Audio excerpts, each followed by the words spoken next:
नमस्कार। आज हम एक बहुत ही रोचक और महत्वपूर्ण विषय पर चर्चा करने के लिए एकत्र हुए हैं, तारों का जीवन चक्र।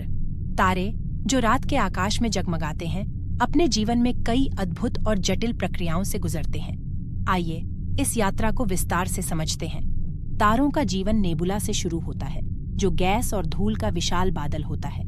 नेबुला में गुरुत्वाकर्षण बल के कारण संकुचन होता है और यह धीरे धीरे गर्म होता जाता है।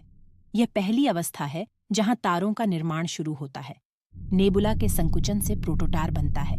इस अवस्था में नेबुला के केंद्र में उच्च तापमान और दबाव पैदा होता है, जिससे हाइड्रोजन परमाणु हीलियम में परिवर्तित होने लगते हैं। इसे न्यूक्लियर फ्यूजन कहते हैं। यह प्रक्रिया तारे के जीवन का मूल आधार है।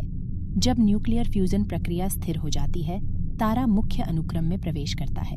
हमारे सूर्य जैसी तारों के जीवन का अधिकतर हिस्सा इसी अवस्था में बीतता है। इस दौरान तारा हाइड्रोजन को हीलियम में परिवर्तित करता है, जिससे ऊर्जा उत्पन्न होती है और तारा चमकता रहता है। जब तारे के अंदर हाइड्रोजन का भंडार खत्म होने लगता है, तारे का कोर सिकुड़ता है और बाहरी परतें फैल जाती हैं, जिससे रेड जायंट बन जाता है। यह तारे के जीवन का एक नया चरण होता है, जहां तारा हीलियम को फ्यूज कर कार्बन और अन्य भारी तत्व बनाता है।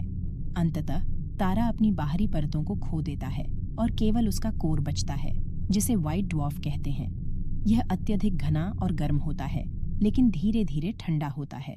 सफेद बौना तारा समय के साथ ठंडा होकर ब्लैक ड्वार्फ में बदल जाता है। यह अवस्था ब्रह्मांड में अभी तक नहीं देखी गई है, क्योंकि इसके बनने में बहुत लंबा समय लगता है। कुछ विशाल तारे अपने जीवन के अंत में सुपरनोवा के रूप में फट जाते हैं, जिससे भारी मात्रा में ऊर्जा और पदार्थ बाहर निकलता है। यह विस्फोट इतना शक्तिशाली होता है कि यह कुछ समय के लिए पूरी आकाशगंगा को प्रकाशमान कर सकता है। सुपरनोवा के बाद बचे हुए कोर के आधार पर यह या तो न्यूट्रॉन तारे में बदल सकता है, जो अत्यधिक घने होते हैं, या ब्लैक होल में, जो इतना घना होता है कि उससे प्रकाश भी बाहर नहीं निकल सकता। प्रिय श्रोताओं, तारों का जीवन चक्र एक विशाल और जटिल प्रक्रिया है, जो ब्रह्मांड की संरचना और विकास को समझने में महत्वपूर्ण भूमिका निभाती है।